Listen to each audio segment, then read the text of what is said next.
Marry me. After dating for a year, he gave me a ring. I was head over heels for him, and we were dating with marriage in mind. We both wanted 2 kids, ideally a boy and a girl.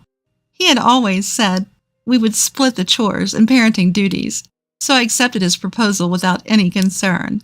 My name is Lily. I'm a 26-year-old office worker, leading an ordinary life, but my life changed about a year and a half ago. I fell in love at first sight with a man named Brian at a business dinner. With the help of my friends, I managed to get close to him and approached him relentlessly. Within 6 months, we started dating, and a year later, we were married. I'm so happy to be married to Lily. Living with the person you love is so much fun. I fell for him first, but Brian truly loves me. We lived together and split chores, as we had discussed when we were dating. But then, one day, things started to change. Half a year into our marriage, I found out I was pregnant. I need to step up my game as a father. Brian said this and started working overtime more than before. However, I had severe morning sickness and I could hardly get out of bed. I felt lonely and wished he could come home early to stay with me. But I couldn't say this to Brian, who was working so hard. And the days passed until I entered my 2nd trimester. Perhaps Brian was trying to earn money for our child. As if forgetting our promise before marriage, he even stopped helping with chores, perhaps thinking I had time since I was at home. I would have liked to go home to my parents for delivery, but they had passed away. My in-laws live nearby, but I hardly know them and can't rely on them. I felt very lonely, and then came the due date. Before I knew it, our son was a month old. Then, unusually, Brian came home early and flopped down on the sofa. I'm exhausted. What's for dinner? I'm sorry, I was just about to start. Why? Our son's nightly crying was intense, so I couldn't get a good night's sleep. I was overwhelmed with housework and childcare during the day. I wish he'd told me he was coming home early. Swallowing those words, I went into the kitchen. My parents are planning to throw a baby shower this Sunday. Come to think of it, they had mentioned that when they visited us the other day. Should we get something delivered? I'm thinking sushi would be great. My parents are coming over after all, so let's splurge a bit and treat them. What? Okay, got it. Though I agreed, a week passed by at the speed of light. Tending to my baby and household chores, I couldn't even get time to order sushi. Sunday arrived, and just as I tried to order sushi, the store wasn't open yet, so I couldn't place an order. Then finally, Brian woke up. I asked him to place an order instead, but he said he had to go to work and left. At the end, from being occupied with my son, I didn't even get to order sushi, let alone have breakfast, and noon passed. But I thought if I explained the situation, my father-in-law and mother-in-law would understand. Cradling my crying son, just when I felt like I was about to cry too, my in-laws arrived. They came much earlier than I had expected. I wonder why.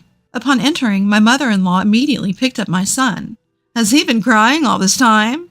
Brian used to cry a lot when he was born too. My father-in-law walked in holding a big bag. He proudly took out its contents and said, What do you think? Hors d'oeuvres. We had reserved it, but figured it might not be enough, so we went ahead and added some extra touch this morning. His meddling is why it took longer than expected, but he was determined to have you taste it. My mother-in-law said with a laugh. I confessed that I intended to order sushi but ran out of time. Never mind all that. You're tired. Don't worry about such unnecessary things. Get some rest. All right, let's make some rice balls. My father-in-law rolled up his sleeves, only to realize there was hardly any rice left, so he quickly rushed out to buy some more. My mother-in-law suggested that I rest while she took my crying son for a walk. Grateful, I lay down on the couch. After a while, I was awakened by the sound of the front door opening. Lily, what are you doing? It was Brian who entered. You said my parents were coming over, right? What about the preparations? Still groggy from sleep, I faced an intensely questioning Brian. He then noticed the hors d'oeuvres my in-laws had brought. So this is all you prepared for today? Can't be. You ordered sushi, right? I couldn't order sushi, but before I could finish, Brian suddenly erupted in anger. What? They came all the way here and you got them this cheap junk? Huh? Junk? What's he talking about? Overwhelmed by Brian's outburst, I was at a loss for words. Brian then knocked the plate with the hors d'oeuvres off the table. Just as I stood there in shock, my in-laws returned. What was that noise? Is everything all right? My father-in-law had just returned with a bag of rice, and my mother-in-law, who had been pacifying our son, were taken aback by the sight. The next instant, my father-in-law was furious. Brian, what the hell is going on? To which Brian replied, without a shred of guilt. It's simple. I can't serve this cheap stuff to you guys when you both came all the way here. No, that's not right, Brian. Caught by surprise, I struggled to articulate my thoughts when my father-in-law and Brian began to argue. You've left everything to Lily. If you think it's cheap, you should have prepared it yourself. What the hell? You said you were coming for a baby shower, so I told her to get some sushi. After all, she's always home. She should be able to do that, right? Just the other day, there was no dinner ready when I got home. And today, this cheap stuff? What the hell? Brian's words made my blood rush to my head. My father-in-law brought it. What? Stunned, Brian stood frozen as I let out all my pent-up frustration. My father-in-law went out of his way to reserve and get it. Also, these ones here were made by my father-in-law and mother-in-law. How can you be so cruel? No, that can't be. I didn't know. Even if you didn't know, I never thought you were the type to treat food this way. It's just despicable.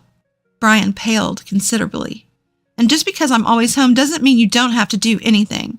I've been struggling home all alone. I'm holding the baby and need to stay alert 24 hours. Have you done anything to help me? Well, I hold the baby. I comfort her.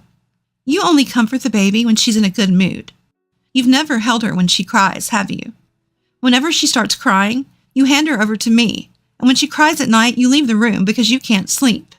Everything I'd been thinking since the baby was born came spilling out. I couldn't stop myself. Do you think I'm resting just because I'm home when you're here, Brian? Do you think I'm just sleeping all day with the baby? I'm not in perfect health, and I'm lucky if I can get 2 hours of sleep. You say you have to go to work, but I can never catch a break from parenting. Why do I have to take care of you in the midst of that? Tears streaming down my face, I continued to berate Brian. My father-in-law became even angrier and rebuked Brian. You've been living like this? I told you to take better care of Lily. After my mother-in-law put her son to bed, she comforted me and joined my father-in-law in his criticism. That's right. Postpartum life is physically and mentally challenging. Even before Lily gave birth, you were hardly home, Brian. At this, Brian finally managed to find his voice, though he stumbled over his words. I can't help it. I had work. I thought I needed to earn more since I was going to become a father. But what if Lily gets sick? What the hell, you two? Always Lily, Lily. You're just worried about Lily because you're happy about the baby. You hardly know her. Brian grumbled sullenly. Indeed, we did not have a wedding, and I had hardly interacted with my in-laws. My parents died in an accident before I married Brian, so we had our wedding ceremony overseas, just the two of us. The only proper meeting we'd had with my in-laws was when we greeted them to receive their blessings. My in-laws lived about a 30-minute drive away, but even when we visited occasionally, I only followed Brian, and we hardly had any substantial conversation. When I found out I was pregnant, it seemed like my in-laws were willing to help out, but they felt like strangers, and I doubted we'd get along well. However, this changed when I was about 2 months away from giving birth. Lily, how are you feeling? Do you mind if your father-in-law and I come over? I was surprised when I received a phone call out of the blue from my mother-in-law, but I had no reason to decline. So I said we were waiting for them and started cleaning up while cradling my swollen belly. Before long, the doorbell rang. My father-in-law and mother-in-law were already here. What's going on? Hello, we thought you'd start cleaning if we told you we were coming, so we called when we were close by. Are you about to have lunch? Would you like to join us? My mother-in-law, a brisk woman, had always intimidated me a bit, but her thoughtfulness nearly brought me to tears. Lily, sit down. We'll take care of the rest, said my father-in-law. Started tidying up along with my mother-in-law. Honestly, I was in pain and didn't feel like moving or cleaning because my belly was heavy. I was planning to just have a quick lunch today. Moreover, since I started my maternity leave, I had very few conversations with people, which stressed me out, so I was very pleased with their visit. It seemed like my in-laws were worried about me, but they had refrained from contacting me so as not to inconvenience me. However, they got worried when they didn't hear from Brian and learned from my father-in-law that he had been working overtime and coming into work on his days off and was just sleeping when he was home. so they decided to rush over today. I was so happy that I decided to tell Brian about it and waited for him to come home. He didn't come home until after 11 p.m. As soon as Brian noticed I was awake, he rushed over. What are you doing? Why aren't you sleeping? I was just trying to tell him about the visit from his parents, so why was he so angry? I couldn't help but wonder if he had something to hide. All I could say was sorry, and I crawled into bed crying. Even after that, my in-laws kept coming over to help regularly, but I never had the opportunity to tell Brian. I thought either my father-in-law or mother-in-law must have told Brian, but it turned out that everyone thought the same, and no one had actually told Brian, and he just found out today that I was getting along with his parents. Seeing this, Brian made a pitiful face. I can't believe it. I'm Lily's husband and their real son. Why am I the only one being left out? I had calmed down once, but his words made me feel irritated again. Left out? I tried to tell you so many times. There were times when I waited for you to come home to tell you, but whenever you saw me awake, you got mad, asking why I was awake. Are you sure you're not hiding anything? I ended up saying what I had intended not to. I had been concerned about it since that day. My father-in-law and mother-in-law seemed to anticipate the worst situation, but Brian firmly denies it. No, that's not it. I swear that's not it. How can you say that? You don't have any proof, do you? There's no hard evidence, but it was because I was worried about Lily's health. It was late at night, and there were times when she would wake up because of stomach pains, so I thought she should go to bed earlier. Brian's words almost brought tears to my eyes, but I was more consumed by anger. So what was all that about you coming home early the other day, then acting all high and mighty about there being no dinner? About that. Then Brian awkwardly began to explain. Apparently, that day he made a mistake at work, was reprimanded by his boss, who advised him that he was working too much and should go home early, and that's why he finished work on time. How could I tell Lily such an embarrassing story? That's why I took it out on her. I'm sorry. I see. Brian was trying his best as a father after all. From that point, we finally got to have a heart-to-heart conversation. Even when our son cried, he said he thought it was better if I held him, because he would stop crying sooner. Hearing this, Brian started crying. I was under pressure to be a more responsible father, and that, unlike mothers, I thought I had to toughen up and not spoil my child as a father.